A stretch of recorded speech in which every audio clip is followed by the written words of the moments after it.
So, have you ever caught yourself wondering where the absolute limit of engineering actually is? Like, at what point does human ambition push a material so far that nature itself just decides to push back? Welcome to today's Explainer. We're going to dive into a fascinating piece of history that forces us to ask one fundamental question: how big is too big? We're looking back at a time when the world was rapidly modernizing, yet a few incredibly stubborn visionaries decided to double down on an ancient technology, risking absolutely everything to build something the world had never seen before. I mean, think about it. Long before it ever even touched the open ocean, this vessel had already become a warning about the limits of human ambition. A lot of experienced shipbuilders were quietly calling it flat out impossible before a single piece of wood was even cut. It's essentially an Icarus-like narrative, a ship that grew so impossibly massive, it basically became a cautionary tale about defying the laws of physics. And that brings us to the focus of our explainer today, the Great Republic. This wasn't just another ship, it was the ultimate, tragic, and glorious climax of the entire wooden shipbuilding era. It represents the absolute peak of thousands of years of human craftsmanship. This magnificent, towering Leviathan that was built right as the age of iron and steam was threatening to take over the oceans forever. Let's kick things off with part one, ambition and the limit. Okay, picture this.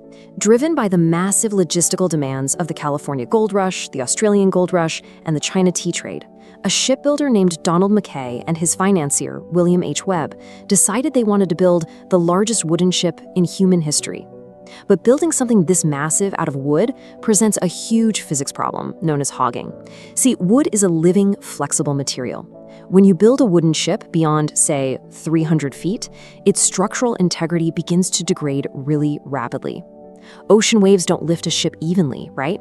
One end might rise while the other falls, and this causes the enormous hull to sag at the ends and twist violently under the pressure of the ocean. Most experienced shipbuilders knew these natural limits meant a ship the size McKay envisioned would literally just tear itself apart. Moving right along to part two, building the Leviathan.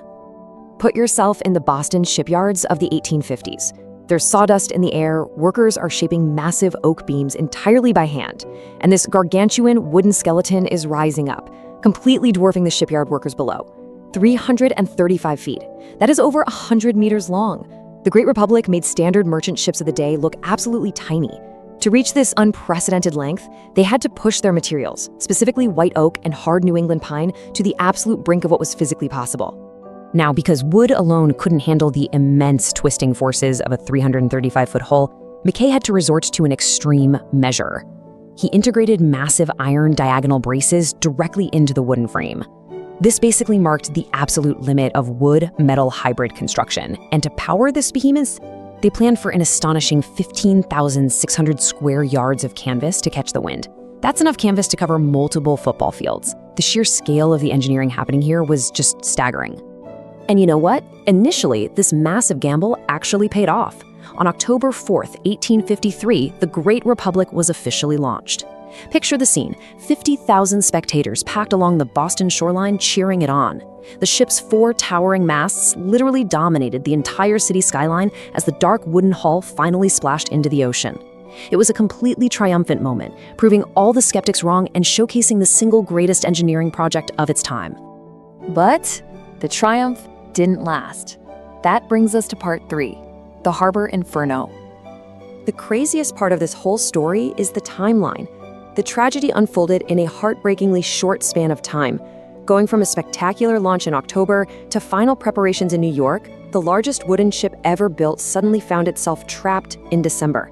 It was docked right in the middle of one of the absolute worst waterfront fires New York City had ever seen. It's one of the most painfully ironic sequences of events in maritime history.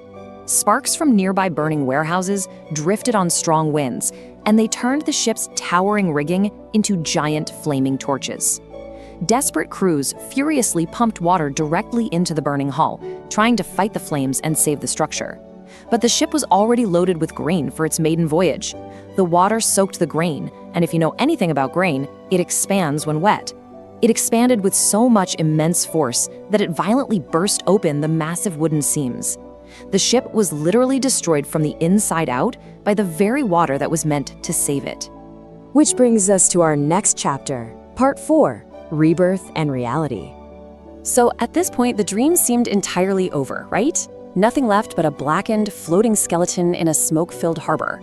But remarkably, no way, it wasn't sold for scrap. It was actually salvaged by new owners and rebuilt with a heavy dose of commercial reality. As you can see, they literally and figuratively cut this ship down to size. The original capacity went from a massive 4,555 tons down to about 3,350. The extreme clipper rigging was severely shortened, and the massive 38-foot hull was actually chopped down by an entire deck. The goal here was no longer about breaking world records, it was just about proving this salvaged giant could actually earn a profit. Now, even after being cut down, operating this rebuilt Leviathan was frankly a grueling reality. It carried incredible momentum, meaning every single turn took forever and mistakes were incredibly difficult to correct. It required constant, massive teamwork from sailors balancing on narrow wooden yards hundreds of feet in the air just to manage the sails. And remembering our earlier definition of hogging, the ship required constant maintenance. Sailors could literally hear the giant wooden hull creaking and flexing wildly in rough seas as the natural limits of wood fought against the sheer weight of the cargo. Despite all those headaches, the Great Republic actually had a surprisingly long working life. Re-entering service in 1855, it carried massive cargoes for the California Gold Rush. By 1861, it was serving as a heavy troop transport ship for the Union Army in the Civil War. But well, wood eventually weakens. After being severely damaged in a storm in 1872, it was sold off, renamed, and finally, in 1879, quietly abandoned in a hurricane off the coast of South America after suffering unsalvageable leaks. It didn't end with a grand ceremony, it just simply worked until it couldn't work anymore. This leads us to our final act, Part 5, The Rise of Steam. So you might be asking, why didn't builders just keep making improved wooden Leviathans? Well, the late 19th century brought a massive core shift in technology. On one side, you had these wooden clippers.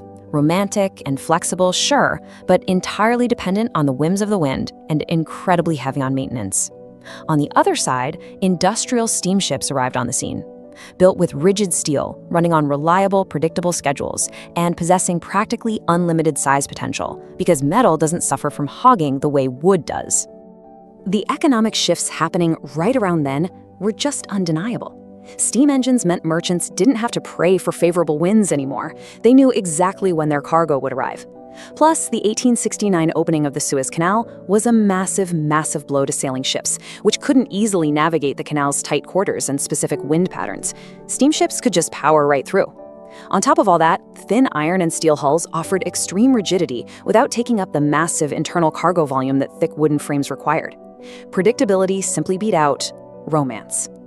But look, the Great Republic was absolutely not a failure, even if its era was drawing to a close. It stood right at the exact intersection where centuries of wooden shipbuilding met the dawn of the industrial age. Donald McKay and his craftsmen pushed natural materials and human skill absolutely as far as they could possibly go before iron and steel took over the oceans for good.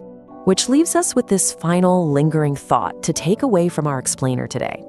The builders of the Great Republic created an absolute masterpiece by trying to perfect a technology that was fundamentally on its way out. It kind of forces us to look at our own era of rapid technological transition and ask, does true progress come from perfecting the tools of the past or knowing exactly when it's time to abandon them for the future? Think about that next time you see a brand new piece of tech replacing an old one. Thanks so much for joining me on this explainer, and keep questioning the limits.